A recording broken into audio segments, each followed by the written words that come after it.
All right, perfect. All right. It's that time. It's that Friday time, Friday at noon.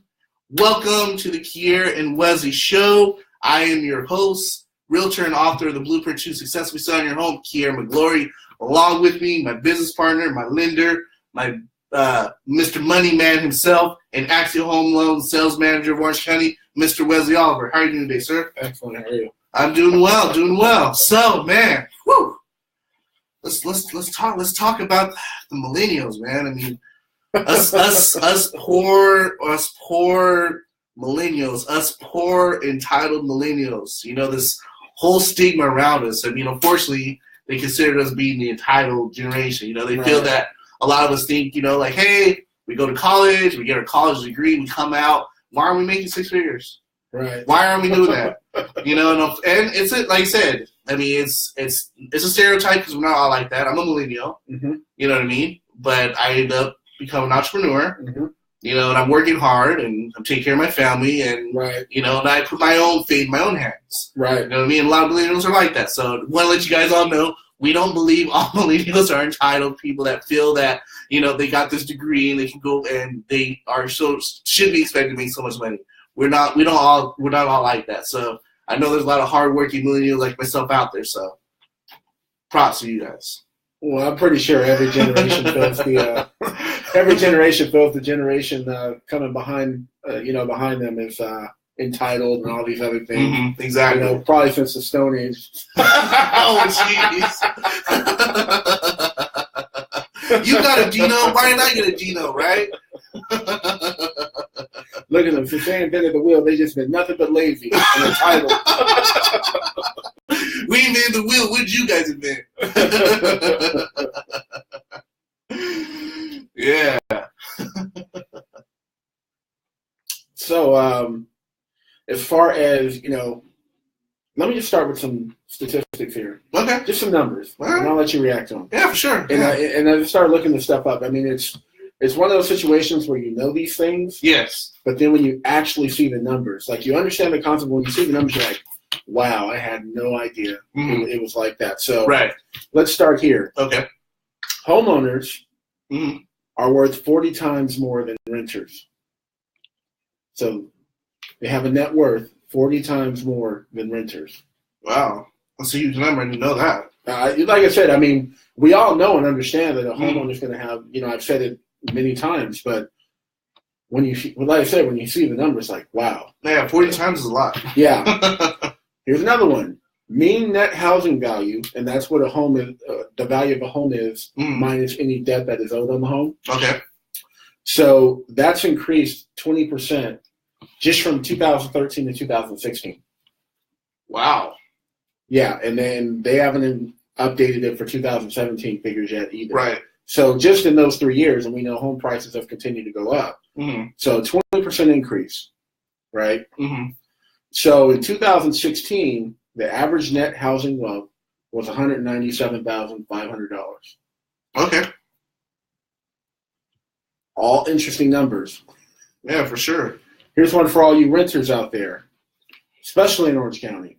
The average Orange County rent will rise by 3.6% to $2,080 a month in 2018, and by another 3.7% to $2,157 a month in 2019. So let me just quantify that for you. If you were to rent, just based on what the rent is for this year in Orange County, if you were to rent that particular apartment and the rent stayed the same, which we know it won't, right? But it stayed the same over the next 30 years, you would pay $748,800 in rent. Wow. Over the next 30 years. And like I said, we know it won't stay there because we already know next year it's going to go up by another. Right, exactly. The cost of rent increases on a regular basis. So you're looking at 3.6 going up this year, and 3.7 going up in 2019. Right. Yeah, that's huge. Yeah, absolutely. Yeah, for sure. Then also, just some numbers, and we talk about how the prices are going up on the homes. Yeah. So, median price of a home in Orange County hit $710,000 last month. Okay. And we're continuing to expected to see another 5 to 7% increase, year over year. Yeah. At least for the next few years. And interest rates. Those will continue to increase as well. So the average rate this time last year was 4.17%. Okay. The average rate right now is 4.32%. Okay. Yeah, so if you're not doing the math, if you're buying something and the rate is 4.17%, right, you're paying less on it than you would when the rate goes up to 4.32%. And remember, we're already expecting that rates will be at 4.5% by the end of the year. Right. And they're supposed to go up 3 times this year, right? Well, they're expecting to raise the Fed rate 3 times this year. So just wanted to put all those numbers out there before we start talking to millennials right, for sure, about what they need to know in the housing market. So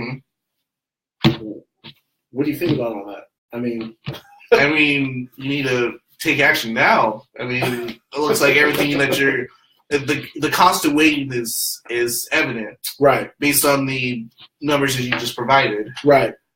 So either you could buy now or continuously ride the roller coaster up and buy the same house at the price it would have been and end up paying more, right? You know what I mean? And then what you said with the rent, I mean, going from 3.6 this year to 3.7 next year, and going based off of you're going off of 30 years, you're paying rent $748,000.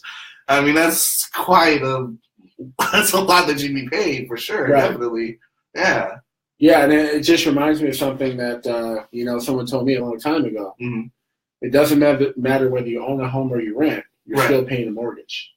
It's just a matter of if that mortgage is providing a benefit to your family or someone else's family. Because when you rent, you're benefiting someone else's family. Correct. Right? Right. And they get all the benefit, and you just get the benefit of having a roof over your head. Right? Right. And we all know we need a roof over our head. I mean, obviously, you need a roof over your head. So there have been, documented many times all the benefits of being a homeowner. Right.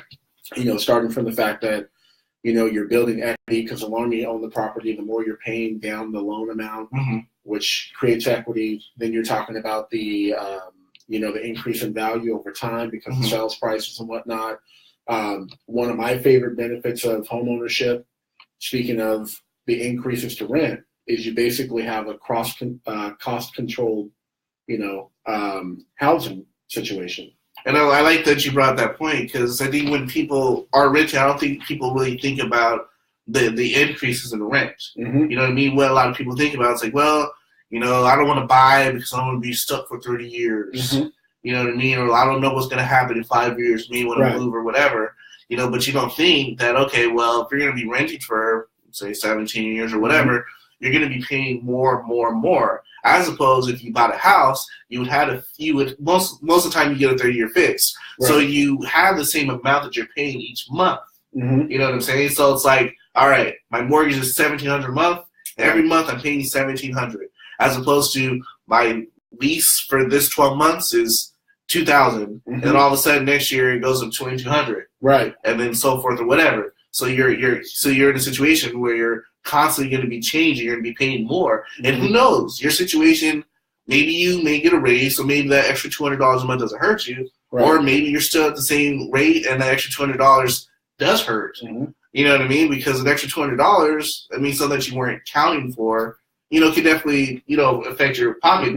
But when you have something that's set, that's fixed, always the same amount, always coming in, you are definitely able to, what's the word I'm looking for?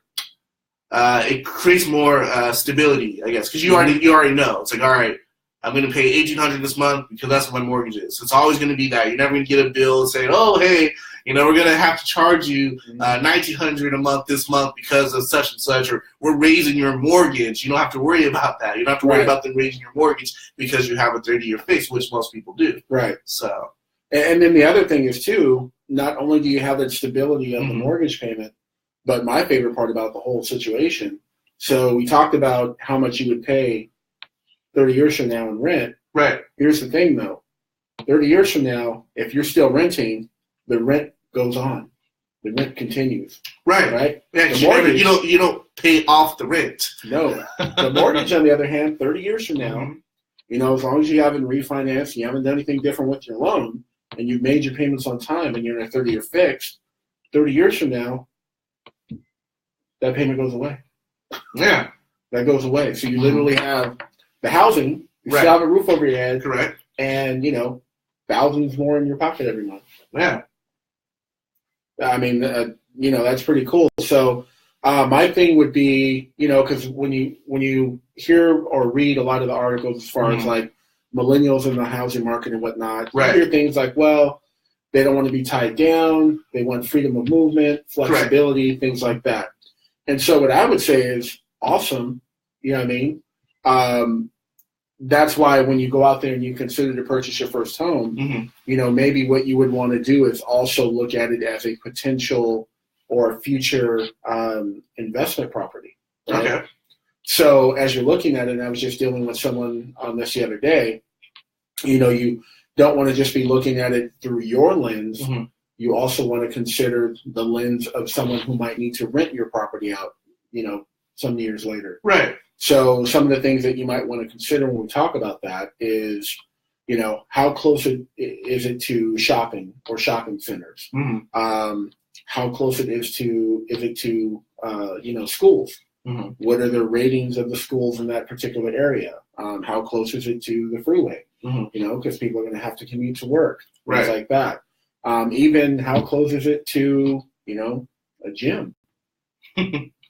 Just those are some of the things you want to consider outside of just your own little, desires for home ownership. Like, oh, we got to have a 1-car garage and it's got to, got to be a 1-story property, things like that. You also want to consider if I do decide that, later on I want to move or, I need to move or something like that, and I want to make this into a investment property, what are the kind of the things that, renters are going to want to see? Well, for sure. Right. Yeah. And I mean, definitely things you brought up with the, being close to like a shopping center, being in the school, good school rating, school district, entertainment, gym, freeway, all these things would definitely be attractive to a renter. Right.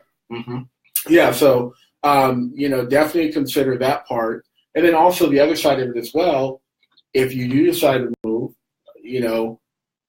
if the property is appraised at a higher value than when you purchased it, you could also be walking away with, positive cash, right? Right. And property is just like owning the stock. You get to sell it when you want to. So you can sell it when it's most beneficial to you, right? So let's say right now you have a property and what you own the property and what you can make off the property are basically dead even. So there's no profitability whatsoever. Okay.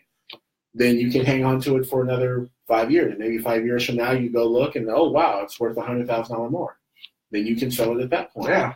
And now you have $100,000 that you wouldn't have had otherwise. Right. Right? Because you would have just paid it towards rent. Because if you're renting the apartment, I promise you, when you walk away from renting an apartment, you will never walk away with a profit from renting the apartment. Right, exactly. Right? So there's also that as well. So first and foremost, where my starting point is always is you want to start by thinking about, where are my finances right now?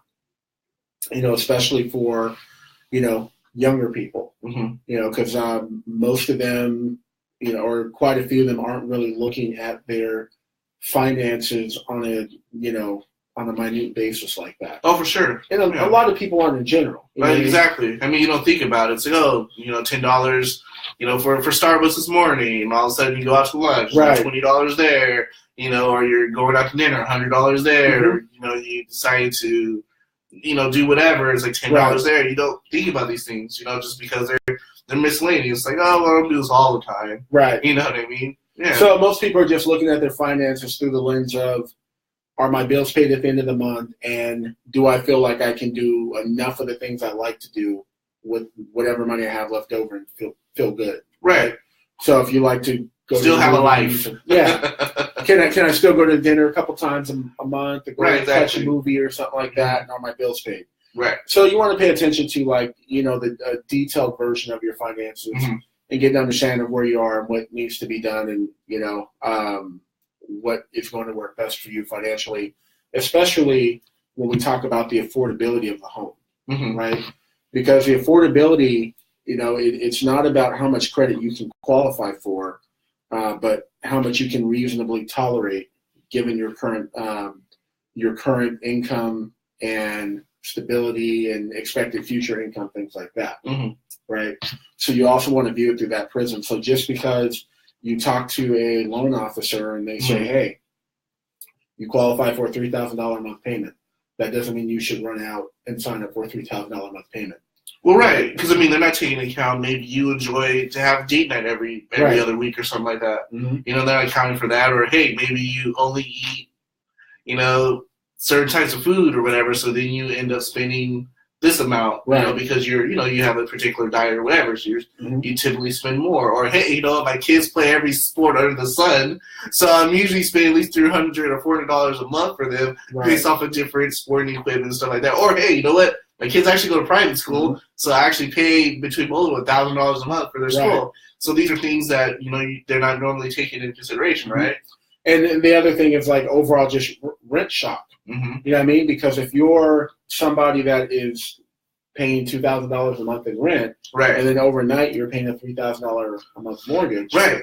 right? Mm-hmm. And what we don't want, what I really don't want for my clients, I don't want you to feel like the house owns you, and Right. not the other way around. Right. So what does that feel like? That feels like every month when you wake up, your only thought is, how do we pay the mortgage? Right. You know what I mean? And then once the mortgage is paid, you breathe a sigh of relief, and then your next thought is, how do we pay the next one?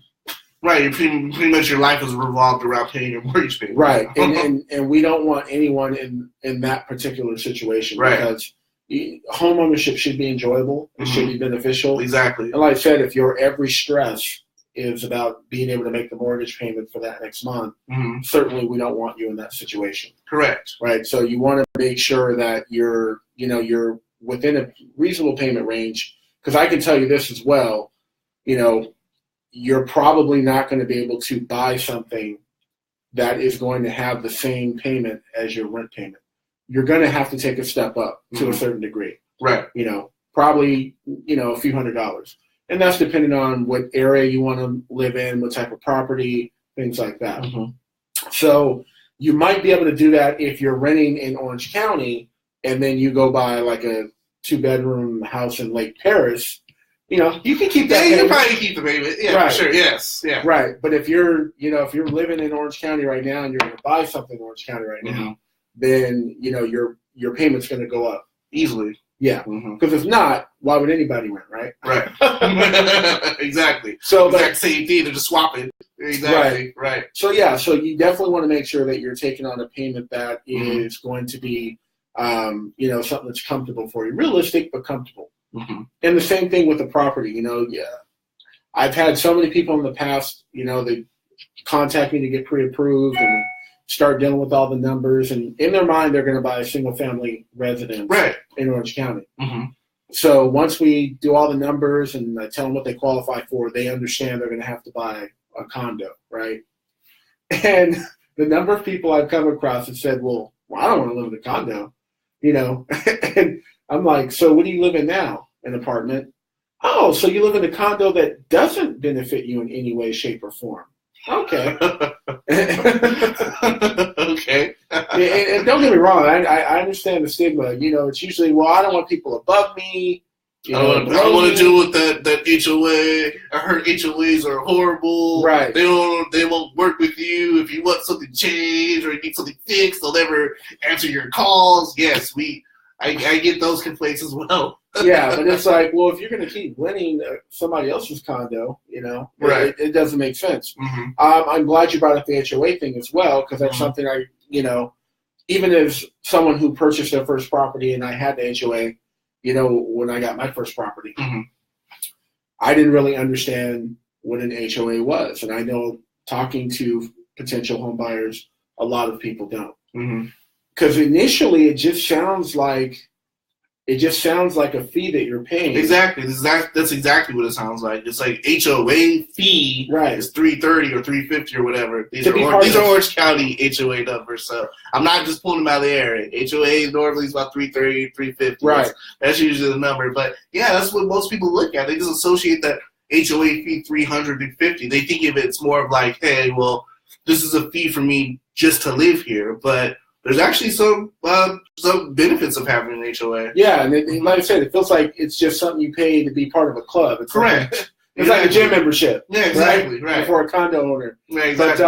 But what I would say is, with anything else in life, you have to start with what do you get in value, right?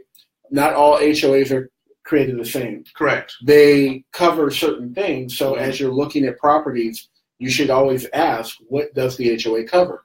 So, for instance, every HOA I've ever had has covered my water bill. Okay. It's covered sewage. It's covered upgrades to, the property, the outside of my property or my building. It's covered, the common areas. It covers the pool being cleaned. It covers the clubhouse if you have one. I know people that have cable. Their cable bill is covered by their HOA. I know people their Wi-Fi bill is covered by their HOA. So when you look at it through that lens, so like right now, my HOA is $290 a month, right? But I don't have a water bill. So if I say, hey, I'm going to charge you $290 a month, right? But I don't tell you what it's for, it's like, well, wait a minute, what do you mean $290? No, I'm not paying you that. Right. Okay, but your water bill is covered, your trash is covered. When you need the outside of your building painted, we're going to take care of that. When you need the deck resurfaced on your patio, we're going to do that. Oh, okay. So, okay, that's cool. No problem. Right. Right? Yeah, especially when you actually explain. Right. When you actually find out the features and benefits of the HOA, what they're actually providing. Because, water can be expensive. Absolutely. One of the other things as well is that you usually end up paying a lesser amount for your homeowners insurance. Because what you usually have is you have what's called the master policy for the HOA, and that usually covers the outside of your building, right? So then you only, instead of like someone who has a single-family residence, they have to get insurance that's going to cover the entire structure, right? In this particular situation, all you have to do is get what's called walls in. So you're getting a policy that only covers the inside of your unit, right? And it's a much lower amount than you would otherwise pay. So you're also saving on that. And so you just have to know what you're getting for the HOA. Don't just run from it because it's an HOA. Oh, for sure. Definitely. Yeah. Right? Especially, when you bring up the whole thing about the insurance only having to cover the inside of the home, as opposed to having to cover the whole thing. Right. And then also, since we talked about, the desire for flexibility, that's a good question to ask yourself starting out as well, which is, how long do I plan to be here? Do I see myself in this home for the rest of my life? Do I see my life expanding? So like right now you're single, but someday you want the wife, the kids, the dog, and the cat, right? So you know that this is not going to be the home that you stick with forever, right? Or going into it that, okay, my career is starting here in Orange County, but at some point, because of the trade I'm in or the profession I'm in, I may end up having to live in Washington, D.C. Okay. So just kind of understand, how long you plan to be in the home. Sometimes you can't know that, right? Right. Because we can all make plans, but life just shows up anyway. But, to have an idea of that going in, how long do I plan to be here in an ideal situation? So so in terms of that question about, how long do you think you'd be here? Realistically, like, what would you say? Like, if a person's really thinking about buying or renting, and like you said, they don't know how long they're gonna be here. Like, what's a good time frame? Like you said, hey, if you're gonna be here for at least 5 years, that, then you can still it would still be a good option for you to buy. Or hey, I'm only gonna be here for maybe 2 years, and I'm gonna be out, or 7 or whatever. Right. Is there like a number, like a year, you kind of be like, okay, maybe it might be best for you to rent just because you're gonna be moving quicker or whatever? Well, it depends, because now we're asking the question. We're back to the previous conversation, which is, are you okay with being the owner of an investment property? There you go. Right? Exactly. So I'll tell you that too, and this is one of the mistakes I made early on. And this is because when I purchased my first place, I wasn't ever intending on it being an investment property, but it did become one. Mm-hmm. So you also want to take a look at what are my mortgage payments right now? Okay. What are they going to be, Mm-hmm. right? Mm-hmm. And what are the area rents that, the average area rents for that particular neighborhood? Okay. Right? Because the challenge I had, and this is before, when interest rates were a lot higher, at the time, my mortgage payment was like $1,750 a month, right? And then I had my $250 HOA on top of that. But for a 2-bedroom at that time in Garden Grove, the average rent for a 2-bedroom was like $1,600, or the top of the market was like $1,600. Okay. So when I decided to rent that out, mm-hmm. I was taking a $500 loss every month. Right. Right. Mm-hmm. So, and that's because, like I said, the area rents, Well, for sure. Because I could say, I'm charging $2,000 a month just right. Then you're not gonna get no renters because that's not the market. Exactly. Right. Right. So you also want to pay attention to that as well going in. Like, what is my mortgage payment right now, mm-hmm. and what are the rents in this particular area? Because we know over time the rents will go up. Correct. So even if right now you're paying a little more than what the area rents are, mm-hmm. If you're leaving inside of a couple of years, you could easily see a situation where the rent has stepped up to what your mortgage payment is. Right. So then you're just even. Yeah. Right. Mm-hmm. And then at that point, you can also talk about things like, maybe doing an ARM product, an adjustable rate mortgage where, you could pick a term of 5, 7, 10 years, and your interest rate will be lower than what the market is, and it'll be fixed at that rate mm-hmm. for the next 5, 7, 10 years, okay. depending on which program you choose. Okay. So now you have a much lower mortgage payment, and then you can either refinance when that adjustment period begins, or you can sell it and get out at that point in time. Mm. Right? Now, can you start that anytime, or you can only do that initially when you actually buy the property? No, you can refinance into an adjustable rate. Okay. So that's something to consider as well mm-hmm. when you're starting out. Especially, you asked me, how long do people typically stay? Mm-hmm. Right now, the statistics say that people will move or upgrade within 5 to 7 years. Mm-hmm. Right? Yeah. So I would say that's a pretty good number. Mm-hmm. You know what I mean? And that's because it's probably, as you look at the turnover for someone's life, what's going to happen in that 5 to 7 year period is either, like I said, your life is going to change. Right. Marry and have children. Mm-hmm. Right. Or, God willing, your income will change for the better. Oh, yeah. That's always positive. Yeah. And that's why I ended up, leaving my initial property. So if, your income goes up, because I'm going to tell you this right now, too, and this is something you should get used to. You will have to make some sacrifices when you buy your first home. You're not getting your dream home your first time out. What? You are not getting your dream home the first time out. Sorry. Sorry to bust your bubble. Yeah, right. I'm sorry. You will not be featured on any episodes of MTV Cribs. Oh, I love that show. So you're already going to have to go into it knowing that you're going to have to make some allowances. Okay. Right? So for me, my first property, I would have loved to have an attached garage. I didn't. I had a subterranean garage with a parking spot. That's what it was. Mm-hmm. You know what I mean? So maybe you want a 3-bedroom when you first buy, but you're single at the time, and what you can afford is a 1-bedroom. Right? So at some point, you're going to make sacrifices. So what happens is, once you're making more money and potentially have more money saved, right, then you say, you know what? I can now afford that 3-bedroom, so I'm going to upgrade to that.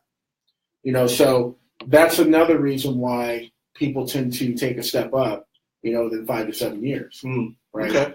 And then, of course, you have people who relocate for whatever reason, job, better opportunities, lower cost of living. So I would say 5 to 7 years is a pretty good, expectation. Okay. Right. Yeah, that's good. I like that. I like the 5-7 for sure. Yeah, and so like I said, even if you have to move or you end up getting out of it, it's still a property that's going to be yours. And if you have to rent it out, even if you're breaking even, right? You basically have a property that someone else is paying for. That someday, maybe free and clear of payments. And when you're old and gray and you don't want to work anymore, you can retire back to that property and not have a payment and not have to worry about going to be the greeter at Walmart or something, right? Yeah. Yeah. So that's a good thing. So like I said, you definitely want to kind of look at your options and understand, what it is that you're going to buy, how long you might be there, things like that. Okay. Right? Flip over really quick. Yeah. Okay. So, don't be afraid to buy a property by yourself. Okay. Right? Yeah. And what I mean by that is, for some people, home ownership is something you put on the back burner until you have the family, right? So I don't need to buy a property. I'll wait till I'm married and, start building a family. And again, a single person still has to rent somewhere, right? Yeah. Not everybody's parents are going to be okay with them living in the basement. So even if you're single, you don't have to wait until, you start a family to become a homeowner. Again, thank you, Uni. And that's only going to help you when you do want to, become a family, because the equity that you build in that property might help you buy your dream home, right? So I think right now the average first-time home buyer, they put down about 5.6% on average when they buy their first home. Yeah. The move-up buyer, which is somebody who bought a property, maybe a condo, then they moved up to something like a single-family residence, they put down 22% on average. Right. Why is that? Because they probably sold their first property. Yeah. Took some of that equity. Yes. And used it as a down payment. Yeah. Yes. Yeah. So, that could be a stepping stone to you being able to do that, when you finally have your family. So, right. You don't have to be married today to be a homeowner. It's not a requirement of being a homeowner to qualify. For people that didn't know that, right? Yeah. So if you, like I said, if you're single and you're fresh out of college or whatever, you just started your career, or you have a great job that pays you well, if you're ready for the responsibility, which, by the way, renting is responsibility too, people. That's true. You know what I mean? That's true. Yeah. You talk to people all the time. Like, I don't know if I'm ready for home ownership. That's a lot of responsibility. So is being a renter. Right, exactly. You gotta pay, every first or third of the month or whatever. Yeah, for sure. You gotta make sure you make that payment. Yeah. Exactly. And they'll evict you quick. As opposed to if you missed a mortgage payment, definitely, it's a longer process for sure. Yeah. And like I said, especially now, because what you have to understand, a lot of people understood all the distressed properties that we had about a decade ago. The short sales, the foreclosures, cash for keys, all of that. What caused that situation for so many people was that the market was overinflated for so many years as far as the value. It was artificial value. Right. Yeah, exactly. Right. So it was artificial value, and the bubble burst. And what happened was people kept refinancing, and people were buying homes based on that artificial value. And then when they looked around, the value wasn't there, and they couldn't get out. And throw into that, they were in loan programs where you would want to get out at some point. So we talked about the adjustable rate mortgage. Right, for sure. Well, if you're paying a lower amount every month because you have an adjustable rate, and then the adjustment period begins, which means now you're paying based on what the market is, and your mortgage goes up, right? You're like, wait a minute, I can't afford this. I need to get out. Or if you're paying, you got an interest-only loan. Yeah, I was going to say the interest-only, right? Exactly. Yeah. That's the one with the balloon payment. Is that the one there? Some of them do have balloon payments, but the interest-only, it works just like an adjustable rate. So you basically have X amount of years to pay only the interest, and then it recasts and you start paying interest and principal. And you can imagine, what that does. Well, for sure. I mean, double your payment or whatever. Increase your payment. Significant increase. So I guess obviously, do we still do programs? Do we still have programs like that? The interest-only programs? Yeah. So there's still interest-only programs, and there are still adjustable rate programs.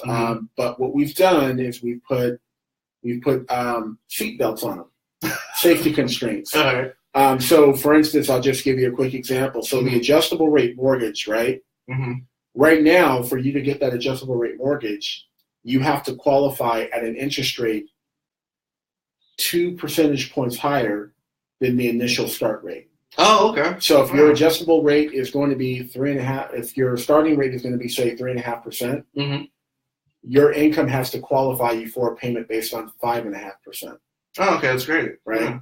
And so that's one of the few things that we do. And then also, we don't just take people's word for their income anymore. Right, right, exactly, yes. You need some documentation. Sure. Right, right. So Sure. you had those people that just really didn't have any value, and they couldn't get out. So right now, because we're back to historical numbers, right, and it's based on actual economics, not artificially inflated numbers. Yes. If for some reason you did get in a particular situation where you're struggling with your mortgage payment, you could always call a realtor, right? Say, hey, can you sell this for me? There you go. Right, and you'll probably walk away with a little bit of profit, at least in most cases. Or the other thing is too, you have great organizations like Keep Your Home California that were created and that were born out of all that happened a decade ago, and they have a lot more options to help you, to be able to deal with your payment or what have you. But the most important thing, though, the biggest change now is that you're qualifying based on what you can prove, right? Because a lot of people back then needed to be saved from themselves, right? And they weren't. Everybody was just making money, right? They were just making money. It was like Looney Tunes. They just looked at you and they saw a picture of a lollipop or a sucker. So that's the other thing too, is that now we're so hypersensitive to, your finances, right? And we're actually documenting what your income is. And, right. And they've made so many changes, like student loans, right? There used to be a time when if you had a student loan payment that was deferred for at least a year, that didn't count as part of your debt-to-income ratio, right? Now it does. And I think that's probably one of the things that are probably hurting a lot of millennials out there from being able to get into the home markets because of, they love their student loans and that affecting their debt-to-income ratio. That could be it. And then one of the biggest things, actually, I think the biggest thing for the millennials is where are we going to get the money for the down payment? I just got out of college, possibly, or maybe I'm not even in college, but I just got my first, real gig, and I make decent money, but it's expensive to rent in Orange County. $2,080 on average, right? Right, I see what you're saying. Right. Right? So how do I save money and pay rent and still be able to go to Starbucks and do all those things? So something's got to give. And that's why you have to, like I said, start with, getting, intimately involved with your finances and doing a monthly budget and seeing where all the money is being spent and seeing where you can cover some ground, and eliminate some things so that you can start saving. Okay. That's number one. Number two, be born into a rich family. Let me put that on my list. Born into rich family. Okay, perfect. Yes. And if you can't be born into one, just get them to adopt you. Is there an age limit on that? But no, so you have that part of it. So you're budgeting on your own, right? That's a starting point. Right. Number two, we joke about the millennial living in the mom's basement and all that. And if you're in that situation, all I would say is, make the most of it. So if you're in a situation right now where you are living with your parents, and I did initially when I first moved back from college, maybe rent free or really low rent, whatever. Right. Make the most of that. You know what I mean? So if whatever you're making, take advantage of the fact that you're not paying rent and save that money. Have a plan and actually work towards saving that money. Don't go buy the newest Lexus or, go out and hang with the crew every weekend and spend hundreds of dollars on VIP and all that. Yeah, don't buy those Yeezys, right? All that stuff. Take advantage of it. And I would say, and I don't want to make any parents upset, but I would say even see if you can make an agreement with your parents, like, hey, can I move back in? I'm going to be here for X amount of months. this is my plan. I need this much money saved up for a down payment, to be able to buy my own place, and that's what I plan to do. Yeah. Or maybe your parents will turn around and say, hey, you know what? I'll just give you the down payment so you don't have to move back. Hey, that is a good way to set them up for that as well. There you go. You move back for 6 months, how much down payment? Okay, we'll just give you $20,000. Here you go. There you go. And then lastly, I think we spoke about this a couple months ago. There are a lot of great programs out there that will help you with your down payment and closing costs, right? Yes. So definitely look into one of those programs as well, because there's no reason to, if your income is where you want it to be, right, and you've got your debt under control where you want it to be, so you're comfortable with that, and you're looking at it like, man, I really want to get in the housing market right now, but I just need the money for a down payment. There are programs out there for that, a lot of good programs. So definitely look into those. And then also I would say this as well. If you are in a situation where you are living rent-free, however you're doing it, pay down your debts. Keep your debts low. Pay those down. You know what I mean? Just, if you've got credit card debt, if you've got a card payment, things like that, because what that's going to do, once you get into the housing market, you're going to feel a lot better when you have more, discretionary income getting into that situation. So if I'm going to take on a $2,000 a month mortgage payment, and I got a $500 car payment, and I got $300 I got to pay for credit cards every month. Yeah. Plus your student loans. That doesn't feel as good as moving into a $2,000 mortgage payment, and you have no car payment, you have no credit card payments, and maybe you just have like a couple hundred for your student loans every month, right? So, pay down the debts, keep your debts low, and then also, try to take care of your down payment. If you don't want to use one of these programs, and like I said before, they really want you to use these programs. They really want to create homeowners. I'll just leave it at that. But try to save money and have a plan towards doing that. Okay. And also I'll end with this. So right now we're in February, right? Yes, February 2018. Yes, sir. Right. And we're almost halfway through February. Valentine's Day is next week. Fellas, I hope you took care of it. Oh, you know what I mean? I already had my plan like 2 weeks ago. So, yeah, my wife is in it. Yeah, she's going to be so surprised. Yes. Right.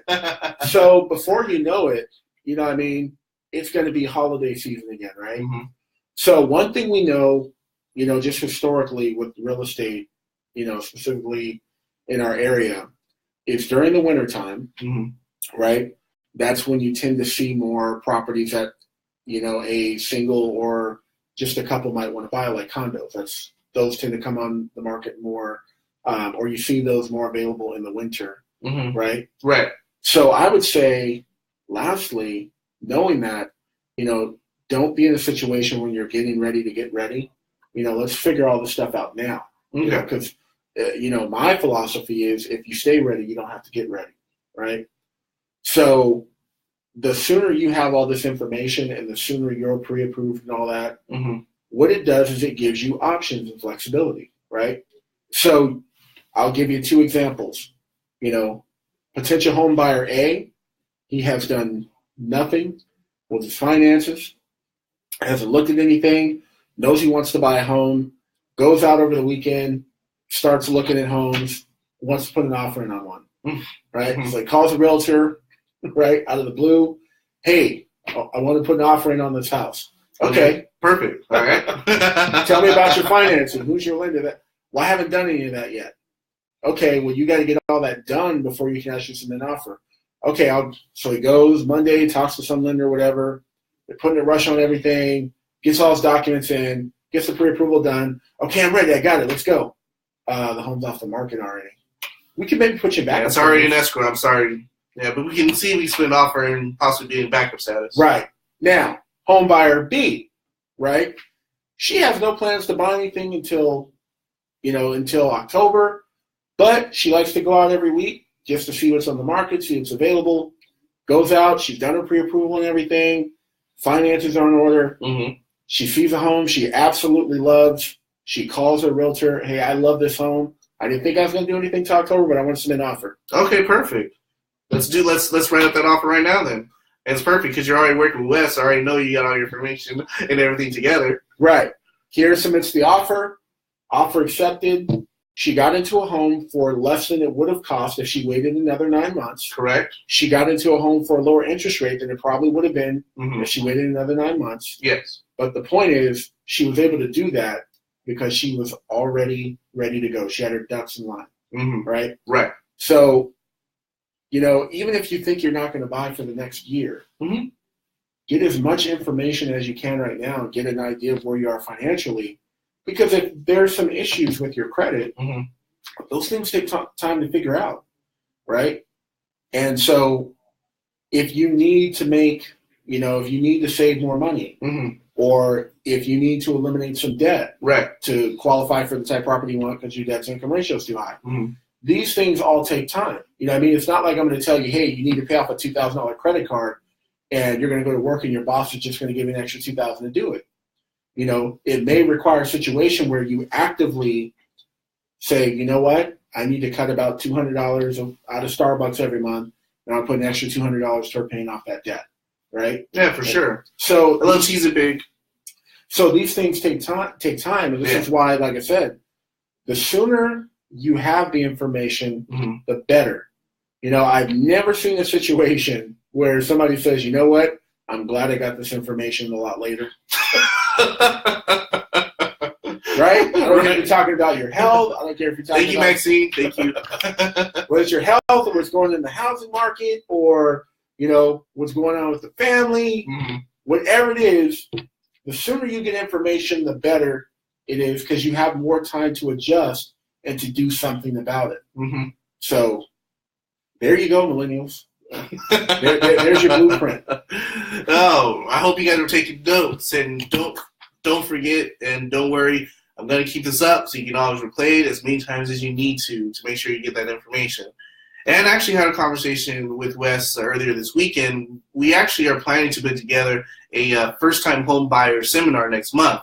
So if you guys are interested, you can contact us with our contact information in the post, or you can direct message myself or Wes, and let us know if you're interested, and we can definitely put you on the list because we're going to do this great first-time home buyer seminar. Obviously, Wes is a wealth of information, so definitely providing a lot of information, and I'll be there. If you guys want to come by and say hi, I'll be there. So I'll definitely keep the funding coming. Definitely make it entertaining. We'll have some snacks, we'll have some raffles, we'll be giving out some prizes. So we'll definitely make it informative, but we'll also make it fun. So let us know if you're interested. As I said, our contact information is in the post. You can feel free to direct message any of us, or you can comment here below saying that you're interested. And yeah, we definitely want to provide as much information because at the end of the day, we do these Facebook Lives and Instagram Lives to provide information because, like Wes said, with all these programs out there, the government wants you to buy a home. You know what I'm saying? So we just want to provide you with that information so you can make informed decisions. So thank you guys again for tuning in for episode 66666 of the Qierre and Wesley Show. And hope you guys have a great weekend. And as Wes was saying, you fellas out there, hope you guys have things planned for your ladies for this Valentine's Day because, yes, I know it was a holiday created by the Hallmark Company. Get over it, all right? Do something nice. They're going to feel great about it. And yes. You have anything else to say, Wes? As usual, be assertive and be proactive. Happy Valentine's Day to all the lovers in the world. And we'll see you next week. All right, sounds good. Signing off.